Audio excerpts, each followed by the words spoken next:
চট্টগ্রাম শিক্ষা বোর্ডে এবারের এসএসসি পরীক্ষায় পাশের হার ৮২.৮০%, যা গেল বছর ছিল ৭৮.29%। এছাড়া জিপিএ 5 পেয়েছে ১০,৮২৩ জন শিক্ষার্থী।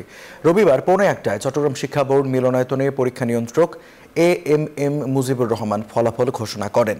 কুমিল্লা শিক্ষা বোর্ডে পরীক্ষার্থীর সংখ্যা ছিল ১,৭৯,৩২৫ জন। এর মধ্যে পাশ করেছে ১,৪২,০৮১ জন। পাশের হার ৭৯.23%। জিপিএ 5 পেয়েছে ১২,১০০ জন শিক্ষার্থী। ওয়ালটন ফ্রিজ কিনে অনেকের মতো আপনিও হয়ে যেতে পারেন মিলেনিয়াল। সেরা পণ্যের সেরা অফার।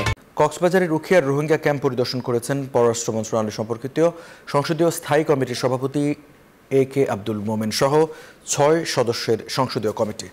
রবিবার সকালে উখিয়ার রোহিঙ্গা ক্যাম্প 4 এক্সটেনশনে বিশ্ব খাদ্য সংস্থার একটি ভাউচার আউটলেট পরিদর্শন করে প্রতিনিধি দলের সদস্যরা রোহিঙ্গাদের রেশন এবং বিভিন্ন বিষয় নিয়ে কথা বলেন তারা। এ সময় ক্যাম্প 5-এ রোহিঙ্গা নেতাদের সাথে মতবিনিময় করেন তারা। পরে বিভিন্ন ক্যাম্পের লার্নিং সেন্টার এবং ট্রানজিট ক্যাম্পে পরিদর্শনে যান দলটি।